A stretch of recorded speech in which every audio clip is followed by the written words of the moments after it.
we can work out the details later. Just make yourself comfortable. These things hurt. Don't know how long I'm going to have to wear them, but they are noisy apparently too. So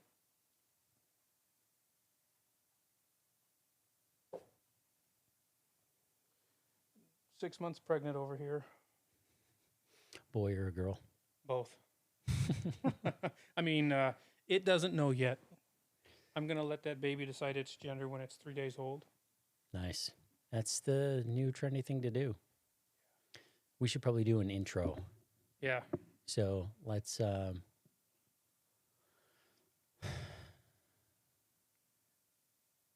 whenever you're ready. Oh, you want me to do it? Or you want me to do it? Yeah. Hey, everybody. Welcome to the Northern Minutemen podcast. I'm Mike from Northern Minnesota Gunsmithing. And I'm Sam with Off-Grid Armory and Off-Grid Suppressors. Yeah. And we decided to come together for a podcast, and for a number of reasons. And I'm sure we'll get into that with the episode or episodes. Yep. But, you know, you see so many people get successful with podcasts or have successful podcasts, and then eventually you just want that for yourself. You know, I think with the success of what we have going on, it was the next step. Yeah. Yeah. I feel like people genuinely want to get to know you. They want to know more about us, you know, just running businesses and, you know, because we got a lot going on. Yeah. And that's just the business aspect of it. Mm-hmm. And I think with these podcasts, people may start to understand why I can't get a firearm fixed in 2 days. Did you say 2 days? Yeah. Yeah. I think the average wait time for a gunsmith is like 2 years. Yeah. Not 2 days. Yep.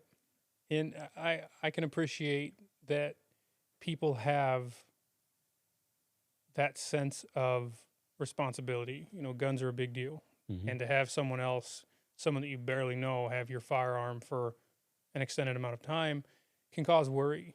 You don't know if this stranger is selling it on eBay or using it to commit a crime. So, the podcast will let everybody that cares to listen know just who I am. And it's just a great thing all around. So what is the purpose of this podcast, Mike? What's our goal? Fly was drinking my coffee. I believe this podcast goal is, one, to let everyone know who we are, mm-hmm. At a much greater depth, you know, and second, it's a platform for us to get to know, the community better, the society, those who follow us on social media, those who come into our shops. I know a lot of people that have had amazing stories that detail was limited because of time, or, you know, they got a significant other waiting in the car, or something is taking them away from the chance to sit there and really tell the story. Yeah. A lot of these people are veterans, but, you know, there are farmers that have astounding stories. Anybody really has a story to tell, and I want to hear it. And I think that this is an amazing platform for anybody to share that with us and for us to share with them. Yeah, totally agree. So you have a list of people that you'd like to bring in to interview. I have a list of people that I'd like to bring in an interview. So we're going to have quite a bit of content of just bringing in people that you and I know personally that have amazing stories, and we're going to give them a chance to tell their story. Right. Yeah, I'm excited about that. Yeah, it's going to be a lot of fun. Sorry, I'm distracted. This fly is trying to love on my glass or whatever it's doing. But I thought I got them all. It's an itty-bitty one. It's a junior fly that doesn't know better because the parent flies are off being irresponsible. Maybe they're lying in a field of salt somewhere. They definitely are. So I couldn't see the red light, so I had to check. But yeah, so I mean, it's awesome that we both have a huge footing in the local Second Amendment way of life, the firearms sales and their repair, suppressor sales, and making them equipable. I love threading barrels. And thanks to off-grid armory and off-grid suppressors, I have threaded a lot of barrels. It has become a challenge. Yeah, it has become a challenge. You know, a couple of years ago when I started threading barrels, I taught myself how to, you know, the first time I ever touched a lathe was when I had my lathe installed, and I screwed a lot of stuff up. I damaged tool bits, tool holders. I've had the lathe come out in service because I thought I broke the lathe. Found somebody on eBay that was selling junk barrels, and I bought all the barrels they could sell, you know, for $2 a barrel or something like that. They were bad barrels. And I practiced threading. And pretty soon I found the confidence that is required to take somebody else's baby, precious, you know, heirloom, half the time it's handed down, thread it, make it perfect, and make it possible to put a muzzle device on it. Yeah. So you mean you had to practice? Yeah. Wow, that's crazy. Most gunsmiths that I know of wake up, decide to be a gunsmith, and they're instantly perfect at everything. Oh, really? I don't know a lot of gunsmiths. I didn't know that's how gunsmiths were made. Yeah, that's the secret arrogance that is required to go forth and take a hammer to someone's, again, baby. It was nerve-wracking for the first few months when I decided to go into this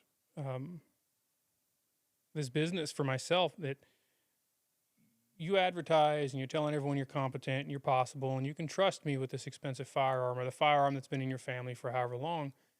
What do you want done with it? Even if it's a cleaning, easy enough.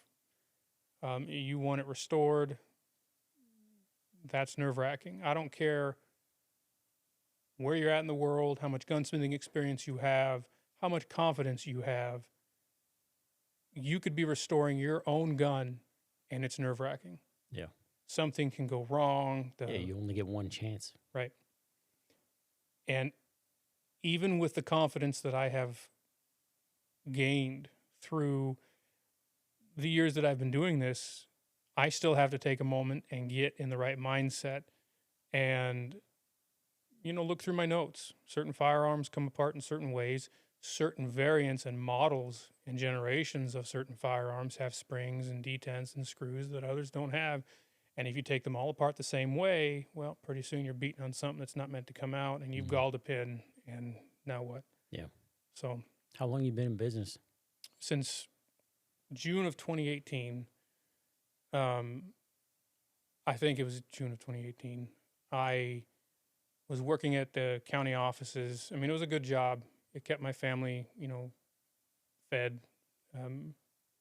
But it was hard to just sit in an office. To all the experience that I had in the military, law enforcement, public service, looking out for others, trying my best to protect, serve, and defend, or whatever, sitting there handing out whatever it was we were handing out to everybody. It was exhausting and it was discouraging. And it got to the point where I'd come home daily and wonder, why am I doing this? This is like a slow death. I'm not enjoying this. I'm missing out on my kids. I'm missing out on any kind of joy. And I think I complained enough where Kate eventually said, you talked forever about being a gunsmith is what you did in the military. Print a business card off, start handing them out, see where it goes. And it was from the support of my wife I am here today. Because if it was just up to me, I don't think it would have even been a side hustle. You think you'd still be sitting in an office somewhere? And what office was that? Did you work for the DMV? No, it was Health and Human Services. Oh, that's even worse. Food, yeah. Government, health insurance, food stamps. Seriously? Yeah. I did not know that about you. Yeah, when I How long did you work that job? 2 years. I could see you being the guy at the DMV being like, next. Thank you. Thank you. Right here. It's the nicest thing you've ever said to me. That's awesome. How long did you work that job? Oh, it had to be about 2 years. 2 years. So you got out of the military and then went to this job. Oh, no. I was... Tell everybody Yep. where you been. Okay. Been all over like a mutt that didn't have a home. Yeah, I was actually born on a military base in 29 Palms, California. And then when my dad got out, we moved to Idaho. And I called Idaho home, one part of the state or the other, until I graduated high school in 2003. And I did not take school seriously. I didn't care. Like, I got C's and above, but college was out of the question. I wasn't very good at football. I wasn't the best in music. So it was either I got a job at the local Ore-Ida plant making tater tots. I was going to make a joke about potatoes, but I didn't want to go there just yet. There's no way you can insult me about potatoes. I know my potatoes. I bet you do. There's good potatoes and potatoes that were made incorrectly. So it was everyone would always hear, "You're from Idaho? How's the potatoes?" And so eventually I just learned about potatoes. The kinds of potatoes, what it takes, You reminded me of Bubba Gump Shrimp. You reminded me of, what was his name? Forrest Gump? Yeah, his buddy, though. The guy that knew everything about shrimp, every kind of shrimp there was. Bubba. Shrimp. You said his name. Bubba. You literally said his name. Shrimp gumbo, shrimp on a stick, grilled shrimp. Mashed potatoes, grilled potatoes, fried potatoes, potatoes au gratin, instant potatoes, peeled potatoes, fries. You're killing me over here. Oh my God. I'm telling you, I know my spuds, man. So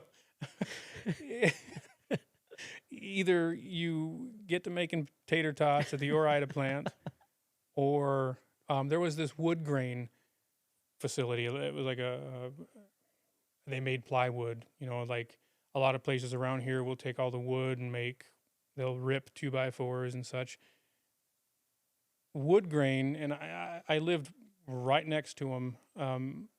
I don't know where in the assembly line of the wood from the tree to the house they were at, but I do know I'd always see like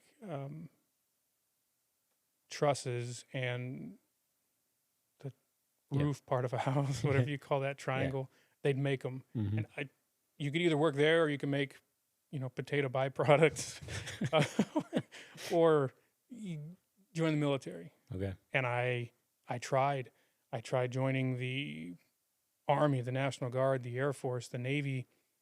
One of my good friends, still a good friend of mine, but one of my great friends, Jeremy, served in the Navy for 4 years, I think. Eric, who's my oldest child's godfather, he's my best friend, just retired a year or two ago from the Air Force, and now he works for Cisco Security. And he was the smartest of the group, high ASVAB score. His deployments were to an air-conditioned building and computer, So, but I love the guy. He's great. And I tried to join the Air Force with him, and I'll never forget, Tech Sergeant North was the recruiter who...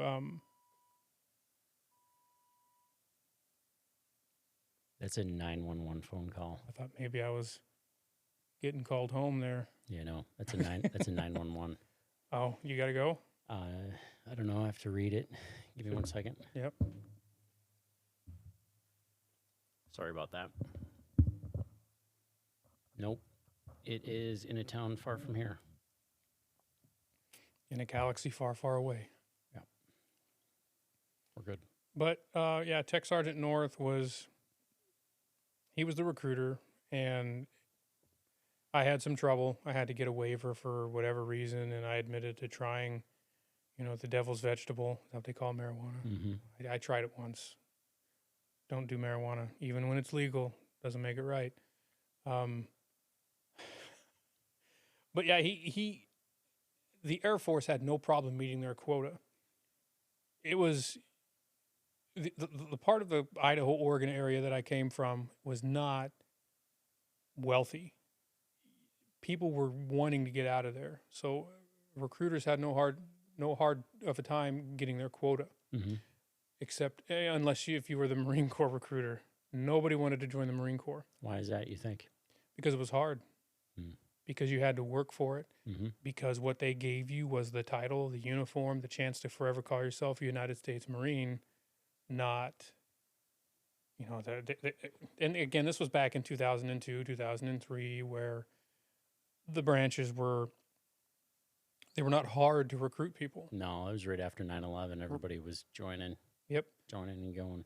And I can't blame a lot of kids, you know, they're 18, 19 years old, 17 years old. They'd go see the world on a ship, work at an airport to some capacity, or sit in the mud and eat MREs. You know, the romance and the arrogance to the Marine Corps was very concentrated. You know, it was that dress blues and that high and tight and forever be a U.S. Marine and a paycheck. You know, and that paycheck amount was the same exact as every other ranked individual across the board. Yeah, you don't join the military for the pay, that's for sure. No. So yeah, I mean, a lot of the women, they're smart. They would take the Air Force and they'd go do something that would benefit them after the service, or they'd join the Navy and again gain skills or trades, and it would transition to life outside the military. The Marine Corps, you could go from being an 0311 grunt in the Marine Corps to Blackwater. Right.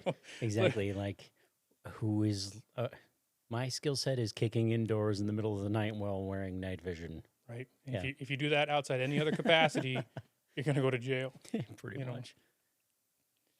But I don't know. I was a short, overweight kid with a kidney disease that I wasn't drawn to the romance of the military or the uniform. You know, I grew up seeing my dad in that uniform, and there was a lot of respect in that uniform. And I initially avoided the Marine Corps recruiting office because there's no way this fat band kid's going to handle that. I had no trust in myself. A lot had to change if I was going to do that. So I tried every option. I think I may have even looked into the Peace Corps. You know, and I don't know. With my skate shoes, and my king size Snickers bar, I walked my chubby butt into the Marine Corps recruiting office, and Staff Sergeant Sterner was doing pull-ups for no other reason than to just be on a pull-up bar. And he jumps off and looks at me and says, "What are you doing in my recruiting office?" Or I'm paraphrasing, it was a long time ago. And I said, "Well, I want to talk with you about joining the Marine Corps." And he looked at me and said, "Not like that. You're not." And he gave me a slice of what to expect by taking me out. And the recruiting office was right by this medical center that was this big hill, like a mini San Francisco hill. And we'd run up and down it, and my feet are bleeding in my skate shoes. And he's like, "We don't quit. You need to keep moving." Ties a rope around my waist, ties it around his waist, and drags me up this hill. And I'm in tears. I got blood coming from parts that wasn't meant to bleed. I dropped my Snickers bar somewhere. I couldn't find it, you know. That is awesome. Yeah, and he said, "You still want to be a United States Marine?" And I said, "Yes. I need this in my life." Oh, that's amazing. It woke something up. And Eric, the Air Force guy, the summer before my senior year, man, we got serious. We locked in. We started exercising. Granted, it was all ignorance based. Like, I would run until I'd pass out, wake up and keep running. But I lost a lot of weight, and I still stepped on the footprints July 21st of 2003, like 2 pounds overweight. And weighing in on receiving Friday or Black Friday or Thursday or whatever it was called, drill instructor just looked at me and said, "You better lose the weight or I'm going to lose it for you." So it was never easy, but it did get easier. And never a day goes by where I regret it. I will forever be a United States Marine, and that is the greatest decision I ever made, was to walk into his office. And it was great. So I find it awesome that you come from a Marine Corps family, raised in a Marine Corps household, and you tried to join every other branch other than the Marine Corps first. Well, I didn't envy my home environment, and I didn't envy my dad. I get it. I totally get it. It wasn't necessarily that I was a rebel. I still think it's awesome though too that the Marine Corps looked at you and said, "Challenge accepted." Right. And every other branch was like, "Nah." Yeah. We've got our cupcakes in the oven, buddy. Get out of here. But nobody wanted to be in the Marine Corps. And I don't know how much grief Staff Sergeant was getting for not filling his quota. Mm-hmm. But it really spoke to me that this U.S. Marine could have just moved on from me like every other recruiter did. Mm-hmm. He put in some work. Part of my weight loss and part of my fitness journey was him waking me up on Saturday and Sunday mornings to go run. He could have had his day off. Mm-hmm. He could have not worried about it. He invested more time in my success to becoming a United States Marine than I think even I did. And my dad was all about it. He's like, yeah, I know. Go ahead. He's downstairs in his bed. And he'd roll me out of the bed. Get up. Let's go. Get up. And I'd get up and I'd hate him for it. And we'd go run and I'd afterwards thank him for it. And for a long time, I followed him on Facebook. And I don't know. I think he was one of those elders that just gave up social media. I haven't heard from him for a while. I know that after he retired, he went to the UTI in Arizona and became a certified Harley mechanic. Oh, that's cool. But he was an artilleryman in the Marine Corps in the first Gulf War, or I think at some point. He deployed with Shaggy, the rapper Shaggy. Seriously. In his recruiting office, on his wall was a picture of him hanging out, sitting against in a fighting hole full of sandbags and ammo cans, and got their feet kicked back, sitting next to Shaggy. Yeah, that's awesome. Yeah, I haven't thought about that in a long time, but someday I hope Rick Sterner, Staff Sergeant, United States Marine Corps. I think he retired as a gunny. I don't know, but to me, he's Staff Sergeant Sterner, and yeah, I hope he's doing well. He certainly deserves it. So, but yeah, to get back to, that's what got me out of Idaho.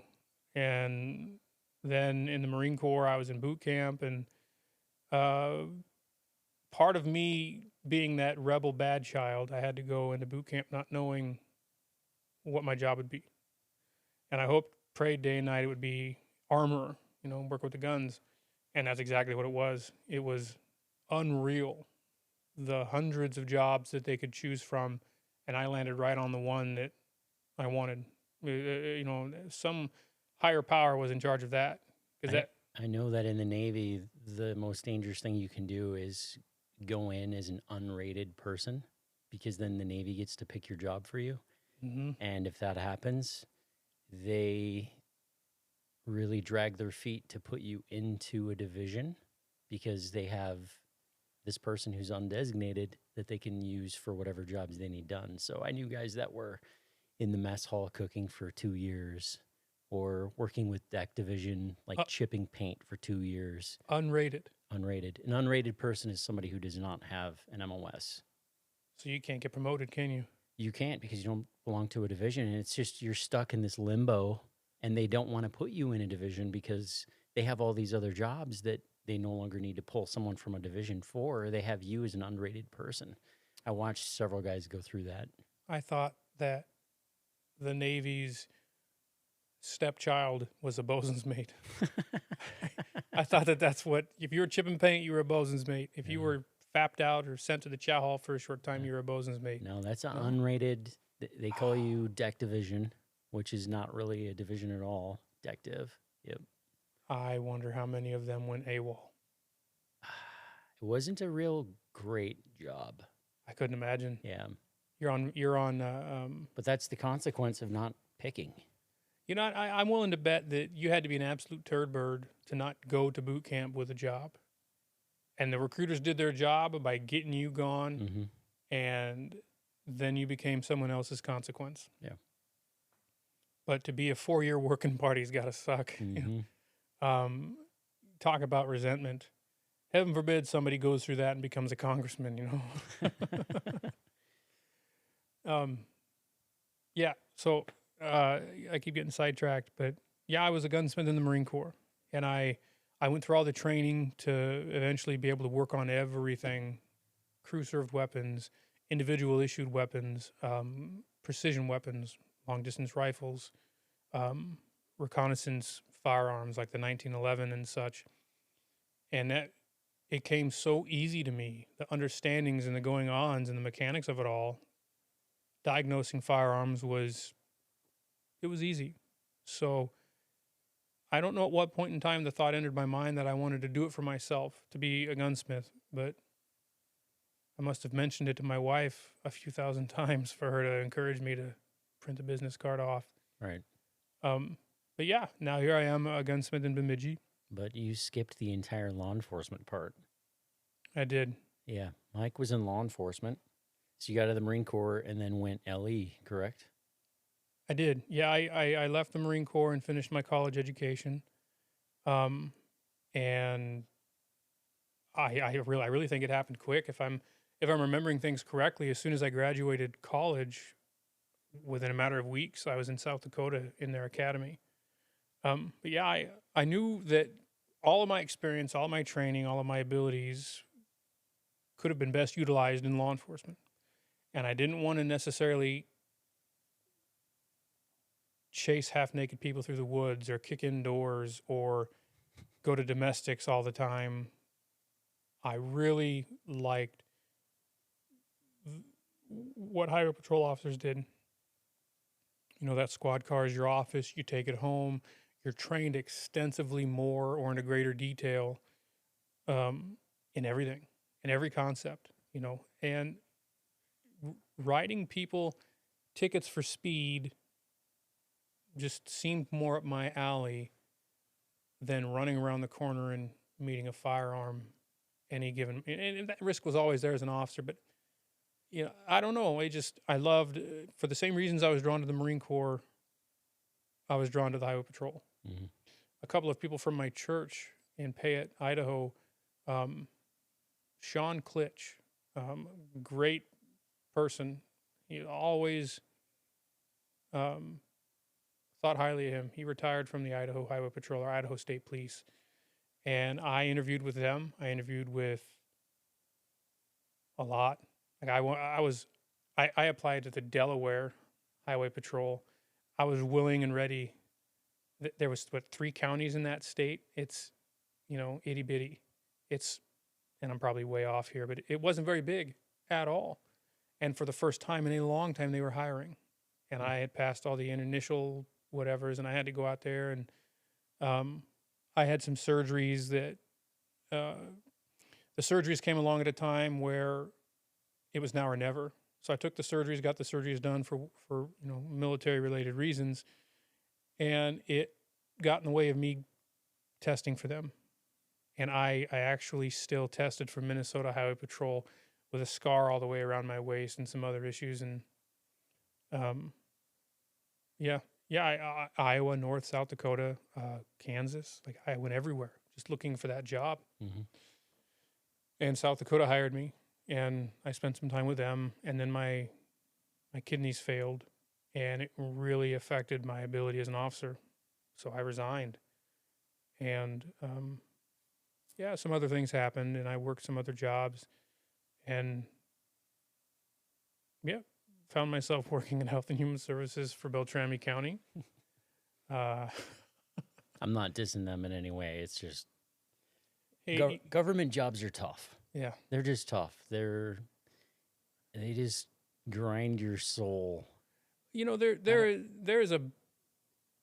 It's attractive to have the safety and security of a government job. Yeah. But to do that with your face against a cheese grater for 8 hours a day, at some point it starts to hurt more than it's worth, Right. But I met a lot of good people at that job. Yep. My manager that was at that job, he's a Navy veteran, Navy and Army, I think. Wonderful guy.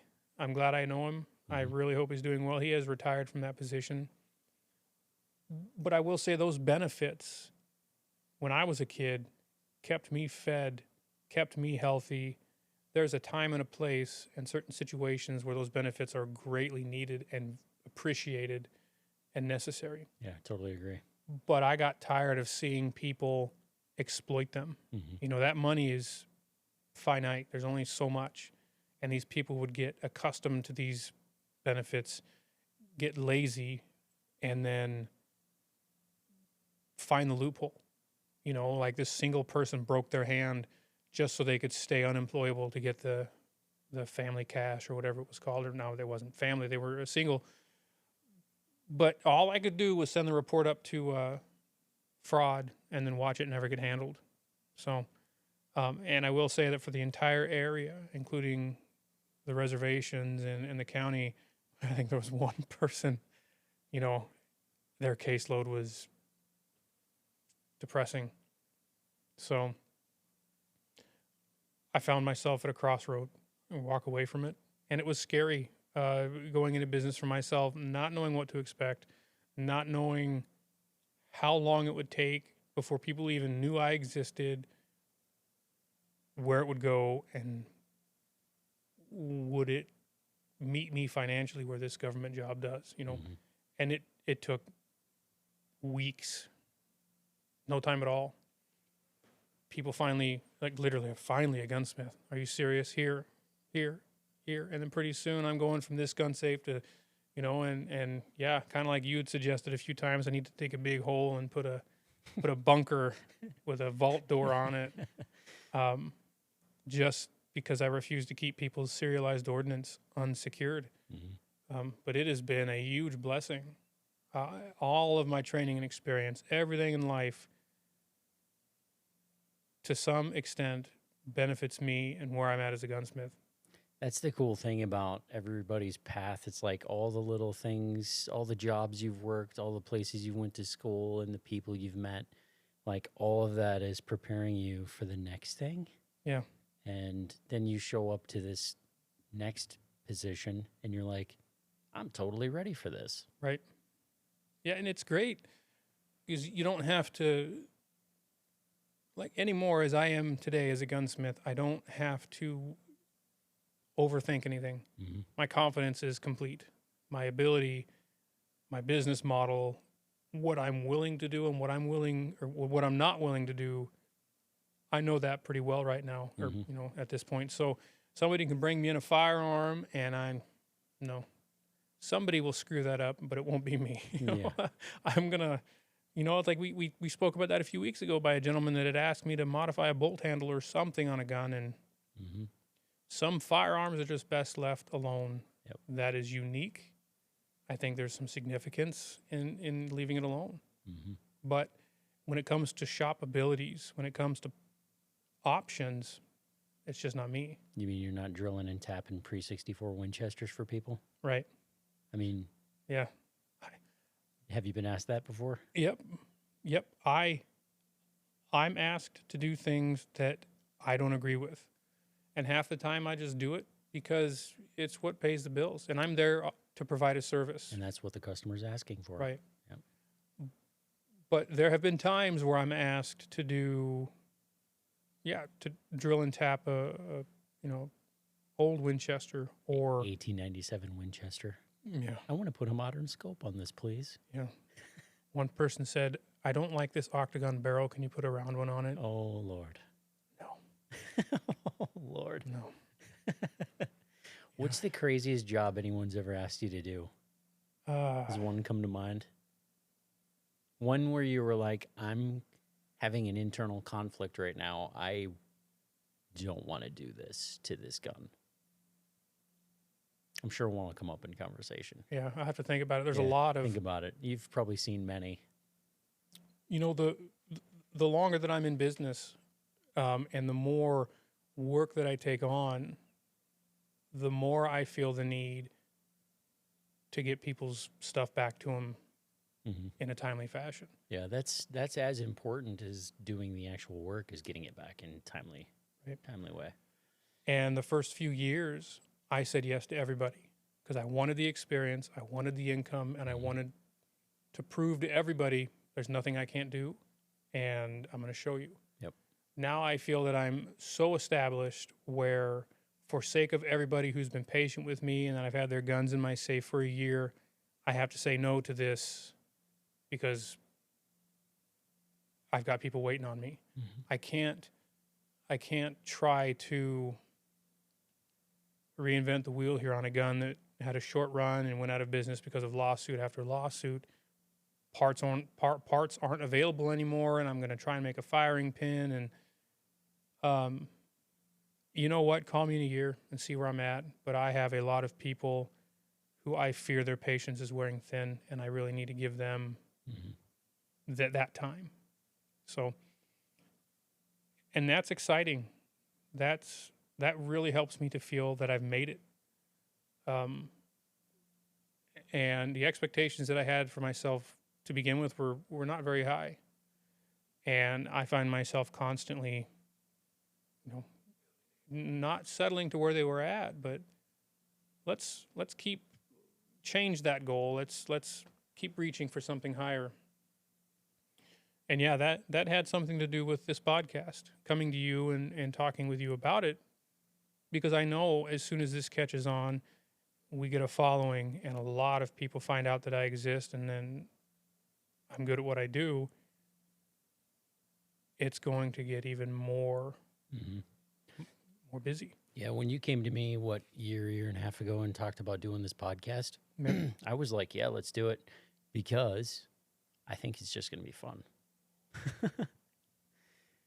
Yeah, this is just going to be fun. It's going to be fun. We're going to talk about current events and bring on guest speakers, and as we go, people will just learn about us and our businesses and what we do. And it's nice to have the chance, the support, and the more I think about it, the need. There is a huge need for this podcast. And why do you think that is? If we don't keep filling the sails of our momentum and if we don't keep the momentum going, it'll die off. And that's not good for anybody. Yeah. That's not good for what we do. That's not good for who we do it for. That's not good for why we do it. If pretty soon, if we quit talking about what matters, then we stop being the voice of those that matter, of those that, what am I trying to say? This whole Second Amendment and the firearms and the bad things that happened and the great things that happened, and there's a good and the bad to it, but when we stop talking about it, all anyone is going to look at is what CNN tells them, and there is more good than bad to firearms. And this podcast is necessary, I believe, primarily for the environment that we're going to create to share the news and to be the advocates of the entire Second Amendment. So you're telling me that we're not supposed to be quiet. We're supposed to speak the truth. Right. That guns are not bad. Yeah, and it's a lot more than just putting food in the freezer.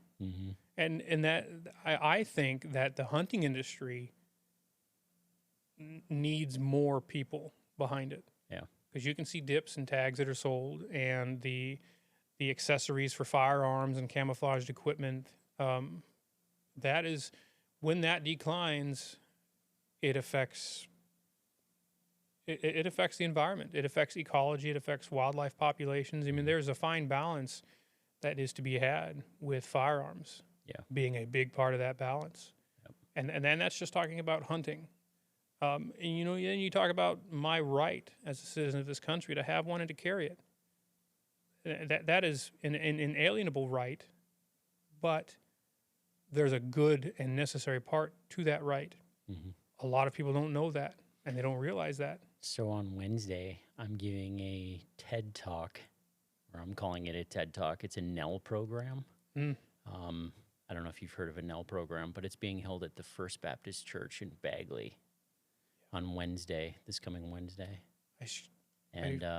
Basically the whole subject matter of that is firearms are not bad.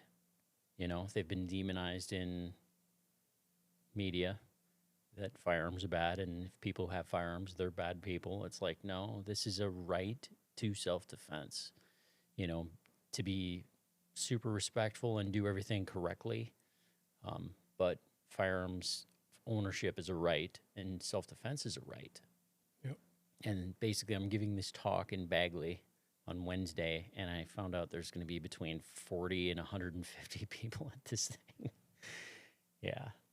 And I hope that the people that come to this event are people who do not agree with me. Yeah. I would rather that room be full of people who have questions and concerns than people who are like-minded. That is the greatest situation to benefit from you being there. Because then those people will hear what they're not being told. Right. And that's why I agreed to this. They asked me to do this TED Talk, and I was like, yeah, I'm down. I didn't know how many people were going to be there. I was planning on showing up and totally winging it. But now I find out there's going to be a whole bunch of people there. So my wife is like, you should probably prepare and have like an outline at least. I was like, I will have an outline. Yeah. Yeah. Yeah. And it's exciting that opportunity for you was even possible. Yeah. And well, they asked. Yeah. Yeah. And it says a lot about you that they came to you asking. You know, they didn't just leave it to AI. You know, this guy knows what he's talking about, and the experience and the influence that you have on the community. Let that room be full of people that don't agree with you, but they know who you are. Yeah. So the words that come out of your mouth aren't going to be doubted. Yeah. You know, I just hope they're not there to argue. I hope they're there to learn and to listen and receive. Because, I mean, that's how you have a conversation. With an open mind. With an open mind. Yep. Yeah. As long as somebody's open-minded, like, we can talk about this all day long. Right. You know, you don't have to agree with firearms. You don't have to own one. But I've always encouraged everybody to have an understanding. If you see a gun somewhere, can you make it safe? Yeah. Can you take it away from... It's that old adage, if you don't like firearms, don't buy one. Yeah.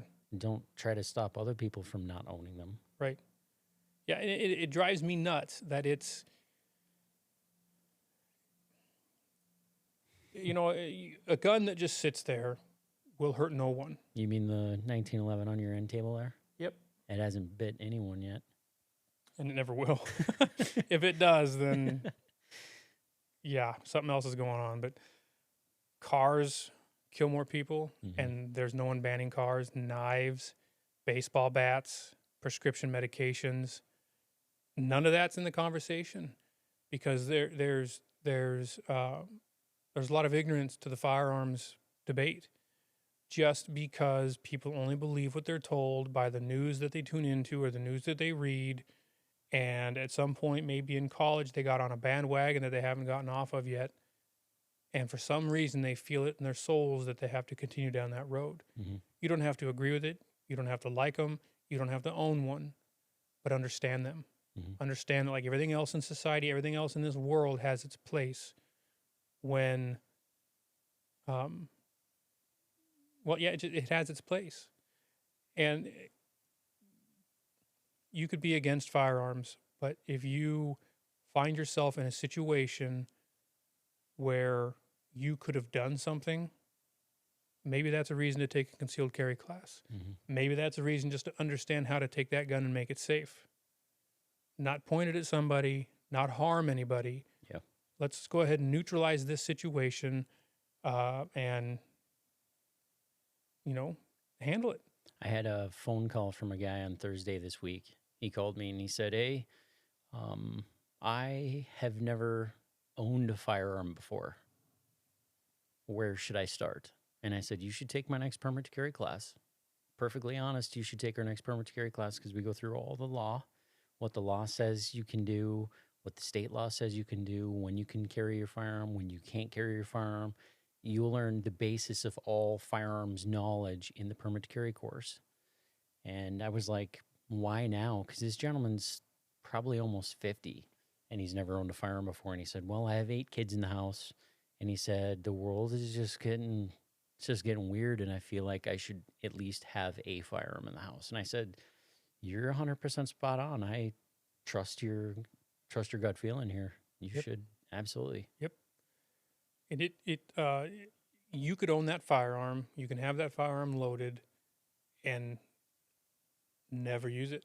But he doesn't even have the ability to train his kids about guns because he doesn't own one. Yeah. And he has 8 kids. And that I think is a trend that's been going on for way too long. Mm-hmm. There used to be a point when kids would put their hunting rifles in their trucks, go to school, and then hunt on their way home. Or be taught firearm safety in the 5th grade in elementary school. Right. And that was because maybe there was the firearm at home. If you see your dad's gun at home, what should you do? And it's gotten completely polar opposite. Yeah. And now we have people that are deathly afraid of the gun. Mm-hmm. Not the mentally ill person wanting to hurt people, but the gun. And if we normalize firearms again and help everyone understand just how important they are to, like I mentioned earlier, the ecology of wildlife populations, and ecology is a whole realm of its own. It's food webs and everything else all matter to these population controls and population densities. Mm-hmm. If we can normalize the firearm and help them and help society understand again why they're so important, then they'll be looked at in the same capacity as vehicles are looked at. They're needed, but you can take a train. You can own that pickup, but you can walk to work. Mm-hmm. You have options. But just because if you choose not to own a vehicle, you shouldn't be out there protesting that I have a big power wagon. You should demand everybody own a horse. Right. Instead of a car. And that horse would probably kick me, and I wouldn't like it. Try riding a horse at 40 below zero. That just sounds like it sucks. Yeah. I'd rather have my power wagon. my power wagon, if I remember correctly, it's like riding 350 horses. Mm-hmm. But, so there's just a lot of ignorance. And I don't mean to use the word ignorance in a derogatory way. I would call it a lack of education. Yeah. Mostly. These flies really like us today, don't they? It's fall. Yeah. But, so there's a lot to be said on this podcast. And I really like that we came together in agreement that there shouldn't be, or our mission statement or our conversation topics weren't going to be narrowed at all. Yeah. Not limited. Yeah. Yep. Let's just have a conversation. Mm-hmm. And because of your history and experience and my history and experience and whomever we have come on this show, at least 100 times in that conversation, we'll make it back to firearms, So, exactly. And I hope that people tune into this podcast that have a different opinion, that and we can change that opinion. We can help them to understand that there's a lot more to it than anybody realizes, and we're here to broaden. Mm-hmm. Broaden and educate. Yeah. Yeah. With facts, not opinions or feelings. Right. Just with knowledge in general. Yeah. Yeah. And what's wonderful about that, the feelings and the emotions is training can really help to control those emotions. Mm-hmm. Confidence. And by that, I mean, again, going back to, you don't have to own the firearms, but if you just understand the firearm and understand, if you just understand how to make a gun safe, the confidence that gives you, if you find yourself in that situation, you'll be sure proud of yourself, My 90-year-old neighbor across the street, we had our 4th of July machine gun shoot over here, and she actually came over here. And she told me she had never fired a firearm in her entire life. And I asked her, I was like, would you like to shoot one? She said, I would love to. And so I grabbed our full auto 22, probably the most easy to control firearm we have in the store. And I stood there and I held it for her and planted it into her shoulder and showed her how to pull the trigger. And she shot it, and I have never heard screams of elation or joy like that come out of a single human being before. It was awesome. Yeah. It was a bucket list item for her. She had never fired a firearm her entire life. That's awesome. And she shot one, and she was just like in tears, so happy. And she did it at Off Grid. And I was like, I was just so, I don't know. I was like, how did you make it 90 years without ever shooting a gun? And how big of an honor is it for me to be the one to have done it with you? Yep.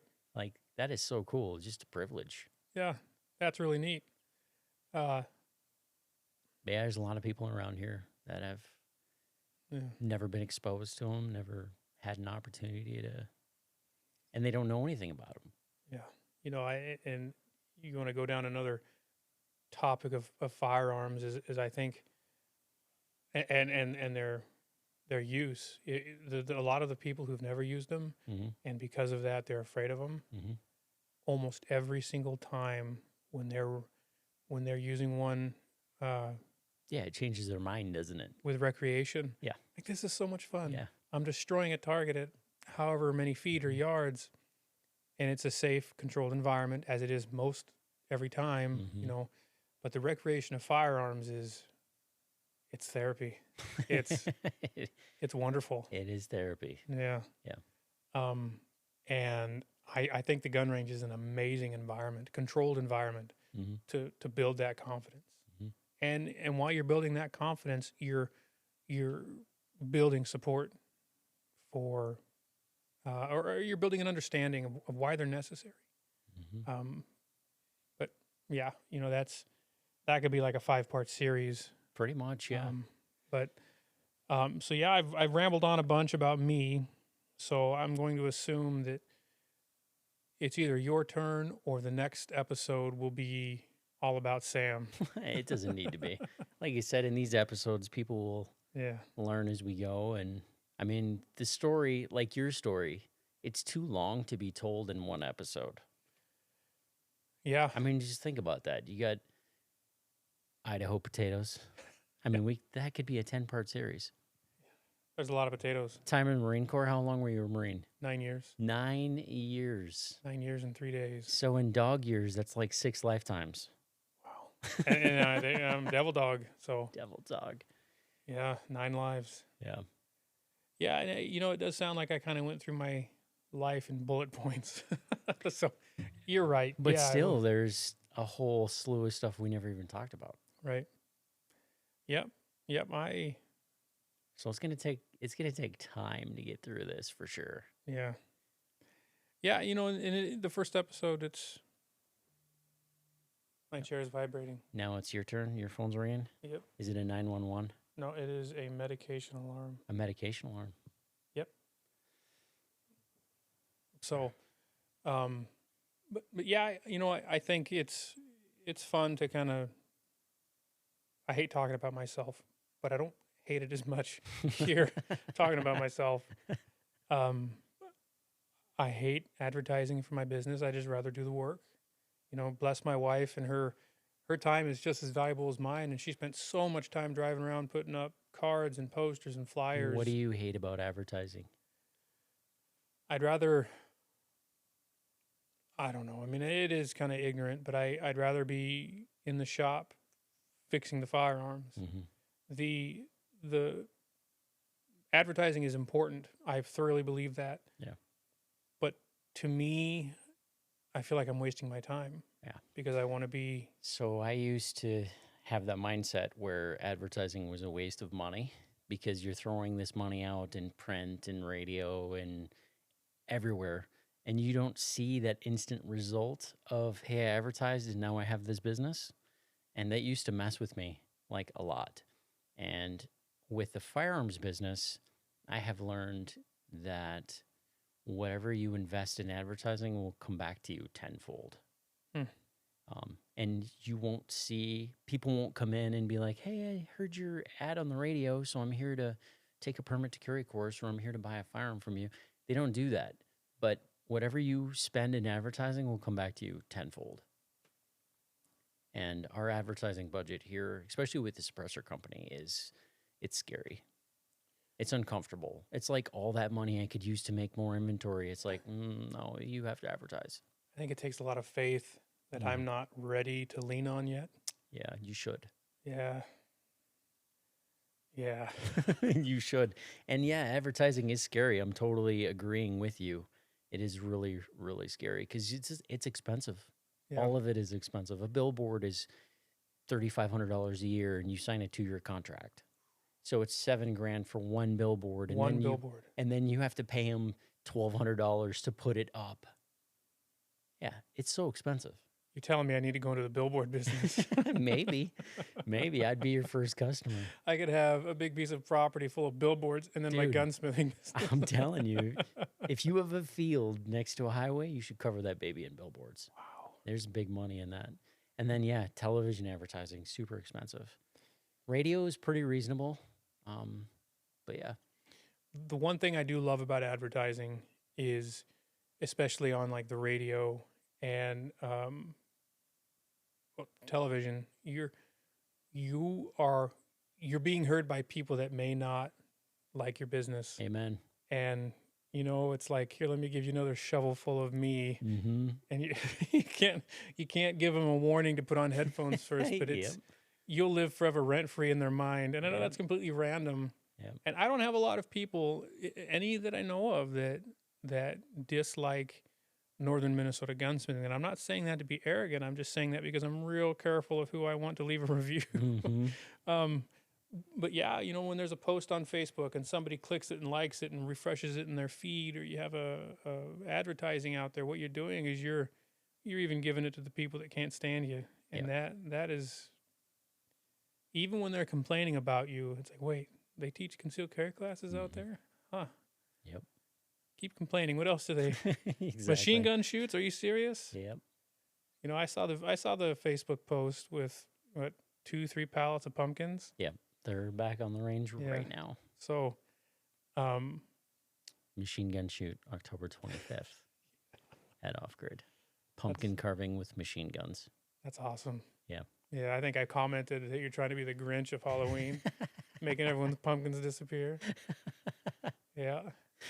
Yeah. It's just, I mean, it's a lot of fun that in this business you got to have whatever you do in life, have fun with it. Yeah. Yeah. You could be the Grinch machine gun guy. Have fun with it. Own your identity. Just own it. I hope whenever this happens, you're out there in a Grinch suit with green face. I actually have a Grinch There suit. you go. Take that, pumpkins. The cost of everyone's pumpkins went up. The pumpkin economy just took a hit. Thanks, Off Grid. Mm-hmm. Shortage of pumpkins this year. And then they're out there protesting. And people are like, what's Off Grid? Let's Google Off Grid. Oh, wait a minute. Off Grid sells guns. Let's go check them out. I heard someone out there protesting about you and pumpkins. Free advertising. Free advertising. That's it. So yeah, we're to almost an hour. We should probably wrap this up. So are we really? Any concluding thoughts? Yeah. I'm confident that the second time we're doing this is a lot better than the first. I think this went pretty well. Yeah. This is our first episode. Yeah. I do think that it went better than any time yet. Yeah. A lot of Sundays have been spent here learning how to podcast. Real quick, tell them what happened last Sunday. So last Sunday, even when both of our wonderful loving wives were here, we recorded a podcast. An entire episode. Looking like mimes. What does that mean? We had no sound. So you and I sat here and we recorded a whole episode and there was no audio. None. Yeah. I got home on Monday morning and opened it all up and my heart just sank. And I probably spent 10 minutes going back and forth. Should I call Sam or should I just text him or should I move to Canada? I was devastated because I felt like we'd wasted so much time. I felt like I'd wasted your and Karen's time. And nope. Practice. I really don't know why it happened like that. We were filming you with your salt gun kill flies, and there was sound. Mm-hmm. And then you and Kate were going back and forth on a hymnal, and there was sound. And then we sit down to talk, and there's no sound. I don't think we touched anything. So I don't know what happened. Yeah. So if I get home and there's no sound on this one, I'm taking a bat to everything. Please don't. Please don't, because we're so close. And I'm pretty sure we just recorded episode 1 flawlessly. Yeah. And I wouldn't use a bat. I don't want anyone to think I'm violent because I'm you don't get to be this big and fluffy by being violent. So I say a lot of things that I don't mean, like a comedian would. But I'm certain, like I spent a few hours here yesterday just setting all of this stuff back up and walking around filming myself tap on mics and making sure that it worked. And you know, we rehearsed this before it got started here, and I feel extremely confident that this is episode 1. Yep. And with that being said, cheers to everybody. Thank you for joining us for episode 1. Yeah, this isn't coffee. More to come. Yeah, this is going to be a lot of fun. Yeah. And I'm excited by the trove of people that have already told me they want to tune in to the first episode. Yeah, same. And they'll like it and they'll share it. It'll be available on YouTube and iTunes podcast and maybe Facebook and some other places. X. So yeah, it's going to be on X. Rumble. Mm-hmm. Whatever that is, it'll be on Rumble. So you don't have a Rumble account? Oh, it can be on MySpace too. MySpace.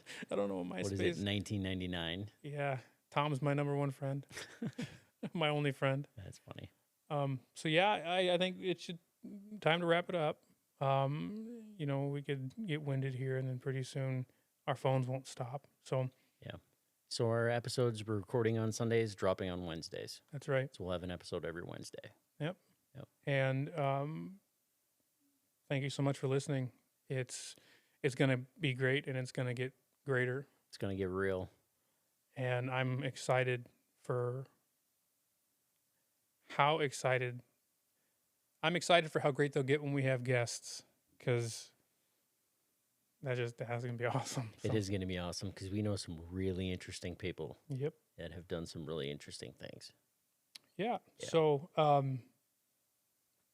yeah, I'm not sure how to end these. Maybe I'll just jump up and hit stop. But until next time. Until next time. Yeah. Take care of yourselves. Cheers. Cheers. Join us next Wednesday.